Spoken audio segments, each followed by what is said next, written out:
Shalom saudara-saudaraku yang dikasihi Tuhan, dimanapun saudara berada, kiranya damai sejahtera Allah melimpah dalam hati dan hidup saudara semua. Sebelum kita mendengarkan firman Tuhan, marilah kita berdoa. Tuhan, kami datang bersyukur kepadamu untuk kasih setia Tuhan yang tidak pernah meninggalkan kehidupan kami. Saat ini kami mau mendengarkan firman-Mu. Tolonglah kami tetap dengan Roh Kudus-Mu yang memberikan kami pengertian. Demi nama Yesus, amin. Firman Tuhan dari kitab Yesaya 7 ayat 10 sampai 16. Pemberitaan mengenai Immanuel. Tuhan melanjutkan firman-Nya kepada Ahaz, katanya, mintalah suatu pertanda dari Tuhan Allahmu, biarlah itu sesuatu dari dunia orang mati yang paling bawah atau sesuatu dari tempat tertinggi yang di atas.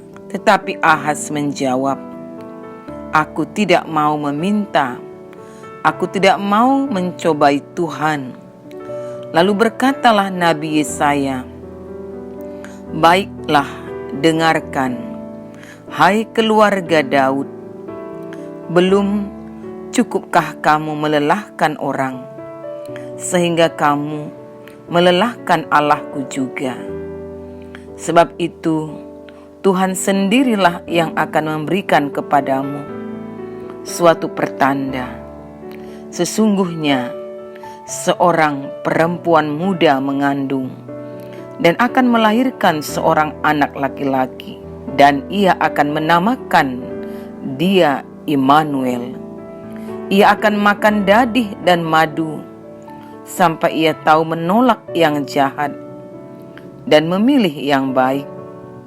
Sebab sebelum anak itu tahu menolak yang jahat dan memilih yang baik, maka negeri yang kedua rajanya engkau takuti akan ditinggalkan kosong.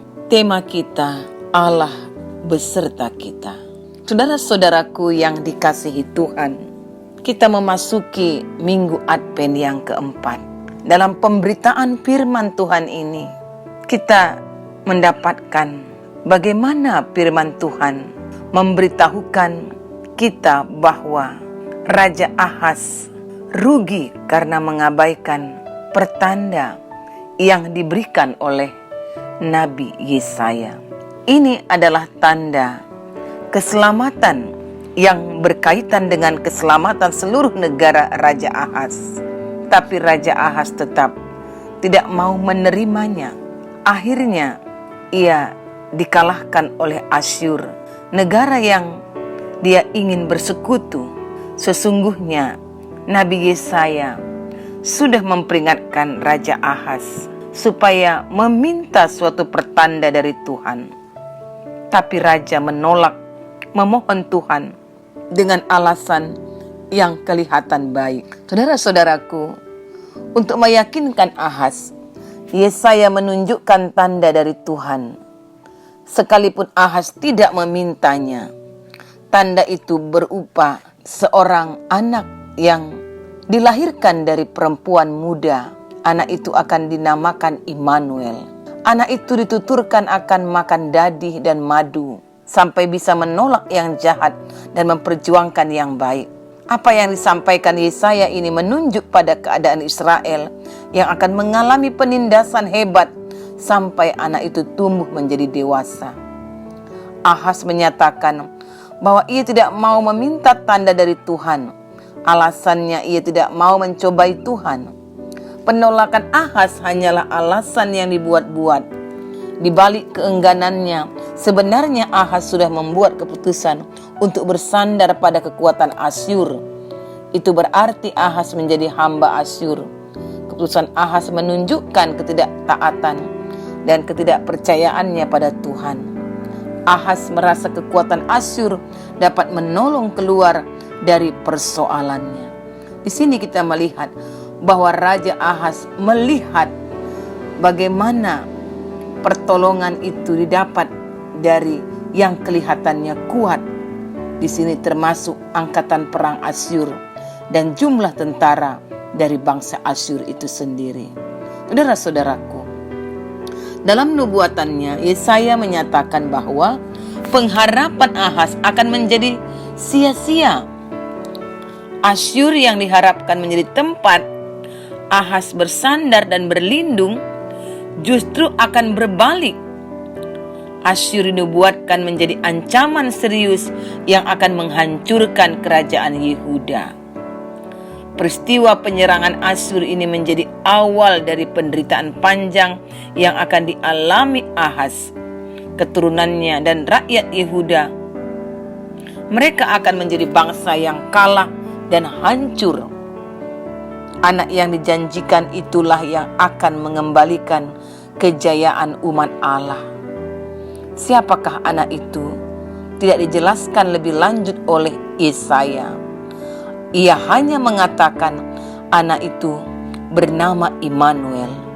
Saudara-saudaraku, dalam tradisi Yahudi, Immanuel adalah nama yang merujuk pada figur Mesias, orang yang diurapi Allah, yang kehadirannya sungguh dinanti-nantikan oleh umat Israel.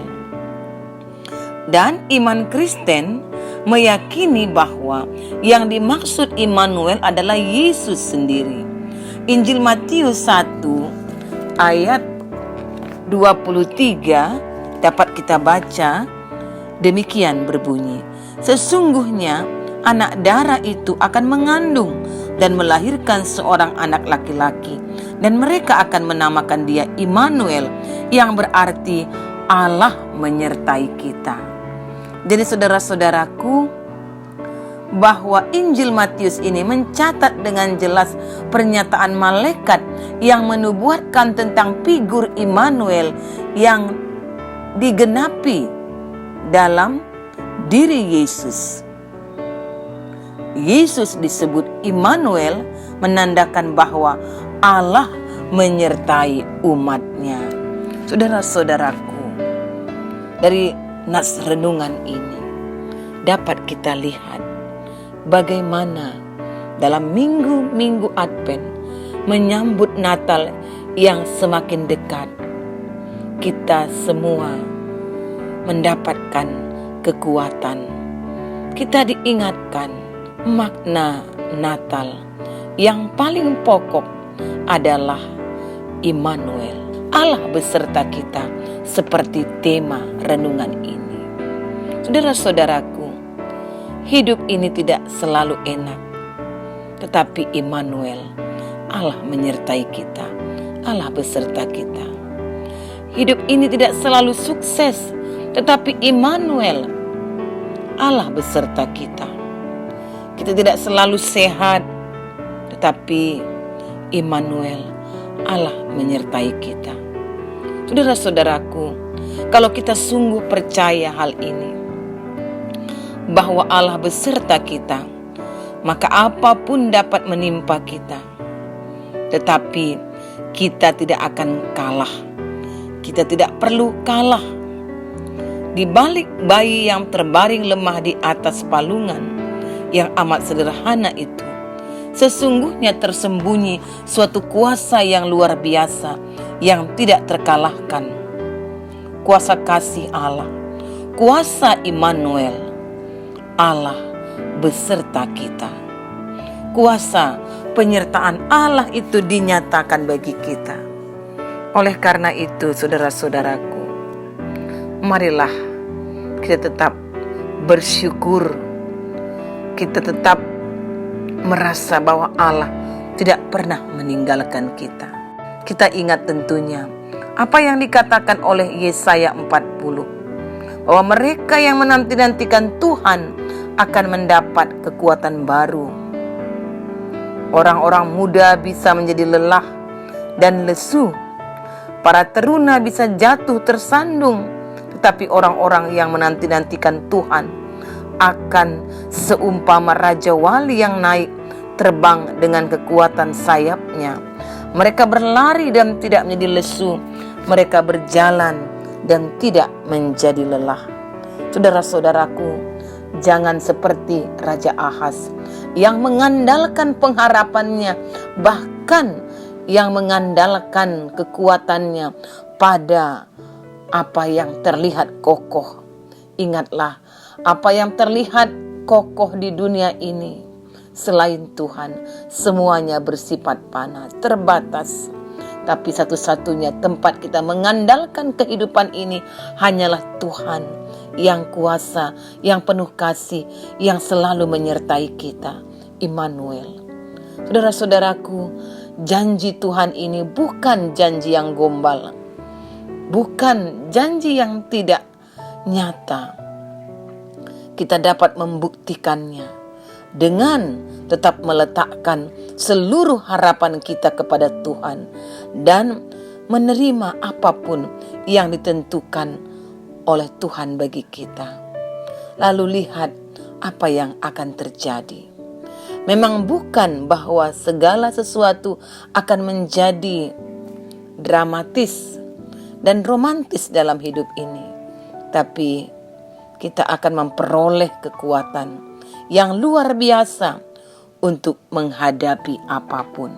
Saudara-saudaraku, demikianlah firman Tuhan. Selamat Minggu Advent, selamat menyongsong Natal. Tuhan beserta kita. Mari berdoa.